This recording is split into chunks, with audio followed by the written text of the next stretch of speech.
Okay, magandang araw sa lahat. Okay, sa aking mga mahal na estudyante, ang ating tatalakayin na ngayon ay ikatlong markahan, Module 7 at 8 na may pamagat na ang Pilipino bilang kapwa mamamayan ng daigdig na nakatuon sa konsepto ng pakikiisa o kooperasyon. Layunin ng araling ito na maunawaan natin ang ating papel hindi lamang bilang Pilipino, kundi bilang bahagi rin ng pandaigdigang pamamayan. pamamayan. So, sa pagtatapos ng araling ito, kayo ay inaasahang una, matukoy ang mga katangian ng Pilipino bilang kapwa mamamayan ng daigdig mahinuha kung paano naipapakita ng mga Pilipino ang pagkalinga sa kapwa sa kabila ng pagkakaiba-iba. Maisabuhay ang mga katangiang ito sa pang-araw-araw na gawain. So pagmasdan natin ang larawan para sa inyo, ano ang nais ipahiwatig ng larawang ito?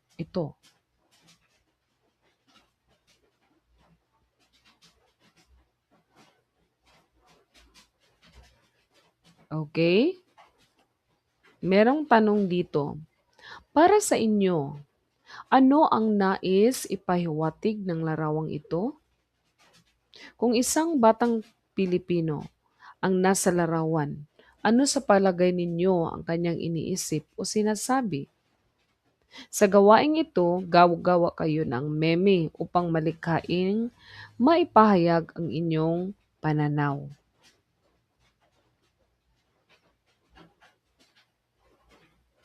Okay, maraming salamat. So, kaugnay sa paksa 1, mga katangian ng Pilipino bilang kapwa mamamayan ng daigdig. Ipinakikilala sa bahaging ito, ang Pilipino ay bahagi ng mas malawak na pandaigdigang komunidad. Ang ating mga pagpapahalaga, kilos, at asal ay sumasalamin sa kung paano tayo nakikipag-ugnayan sa iba't ibang kultura at bansa.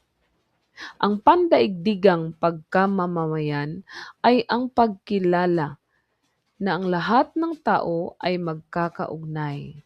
Kabilang dito ang pagtanggap ng responsibilidad na mag-ambag sa kapakanan ng iba at paggalang sa pagkakaiba-iba ng kultura.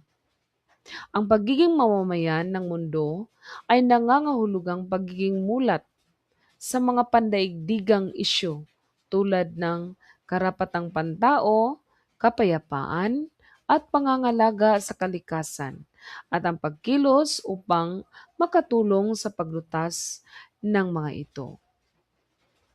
Kilala ang mga Pilipino sa pagiging maaalalahanin, mahabagin, at handang makiisa.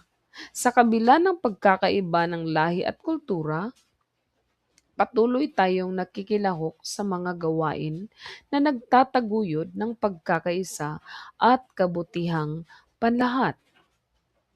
Bilang mga pandaigdigang mamamayan, may sama-sama tayong pananagutan na unawain ang mundo sa labas ng ating sariling hangganan, ipagtanggol ang karapatang pantao, at hamunin ang kawalan ng katarungan saan man ito maganap. Ayon kay Margaret Mead, 1901 to 1978, ang isang maliit na grupo ng mga mamamayan may malasakit at panindigan ay maaring makapagpabago ng mundo. Ipinakita nito na ang pagbabago ay nagsisimula sa ilan na handang kumilos. Ang isang global citizen ay kumilos sa pamamagitan ng volunteerismo, paglilingkod, pakikilahok sa gawaing sibiko, pagtatakda ng mga layunin sa pagkatuto, pagsusuri sa sariling kilos, pagtulong sa mamayan at pag-akot ng responsibilidad sa sariling mga desisyon. Kaugnay ng Paksa 3, pagsasabuhay ng mga katangiang Pilipino bilang kapwa mamamayan ng daigdig. Tinutukoy sa bahaging ito kung paano natin maisasabuhay ang mga katangiang ito. Ang pagiging responsableng mamamayan ay hindi lamang pag-alam, kundi ang aktwal na paggawa ng mabuti. So mga gawin ng responsableng mamayan. Okay, una, pakikilahok sa pandaigdigang isyu. So kabilang sa mga gawain ng mga responsableng mamayan ang pagkilahok sa pandaigdigang isyu, pagtangkilik sa lokal na produkto, pagmamalasakit sa kalikasan, pagtulong sa mga nangangailangan. Pakikilahok sa pandaigdigang isyu. So ang pandaigdigang isyu ay mga suliraning nakakaepekto sa maraming bansa at lumalampas sa pambansang hangganan. Nangangailangan ang mga ito ng kooperasyon at pagkakaisa ng mga mamamayan. Ilan sa mga pangunahing pandaigdigang isyu ay kahirapan, pagbabago ng klima, kawalan ng kasiguruhan sa pagkain, kawalan ng pantay-pantay na karapatan, kawalan ng trabaho. Ang kahirapan ay patuloy na isang malaking hamon sa mundo. Ayon sa World Bank, ang mga taong nabubuhay sa ilalim ng International Poverty Line ay itinuturing na nasa matinding kahirapan. Yan. Ang kahirapan ay patuloy na isang malaking hamon. Yan po, ayon sa World Bank, ang pagbabago ng IPL mula $1.90 equivalent to 110 pesos hanggang 2.15 or 225 pesos ay nagpapakita na ang sinumang nabubuhay sa mas mababa sa 2.15 ay tinuturing na nasa extreme poverty. Okay, pagbabago ng klima. Ang pagbabago ng klima ay nagdudulot ng malubhang epekto sa kalikasan at kalusugan ng tao. Kinakailangan ang agarang aksyon upang mababa ang pag-init ng mundo at maiwasan ang mas matinding pinsala. Kawalan ng kasiguruhan sa pagkain. Ayon sa 2022 Global Report on Food Crisis, halos 193 milyong tao ang nakaranas ng acute food insecurity noong 2021. Ito ay pagtaas ng halos 40 milyon mula noong 2020. Ang mga dahilan ay kasama ang economic shock at mga sakunang may kaugnayan sa panahon weather-related disaster na nagdudulot ng krisis sa pagkain. So maraming tao sa buong mundo ang nakaranas ng kakulangan sa pagkain dahil sa krisis sa ekonomiya at mga sakunang dulot ng panahon. So ipinapakita nito ang pangangailangan ng sama-samang solusyon. Kay kawalan ng patay-pantay na karapatan. So ang diskriminasyon sa lahi, kasarian at iba pang aspekto ay patuloy na isang isyu.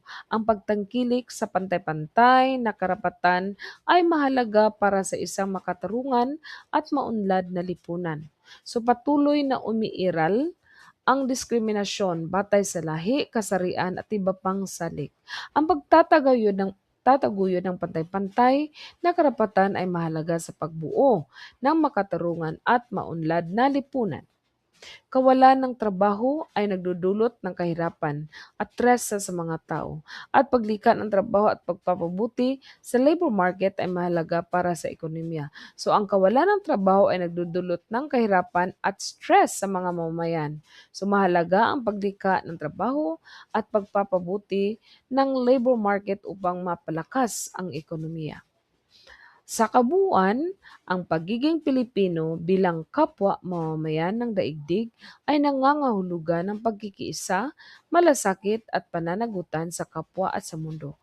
Maraming salamat, Raisa, at naway maisabuhay natin ang mga aral na ito. Magandang hapon sa lahat.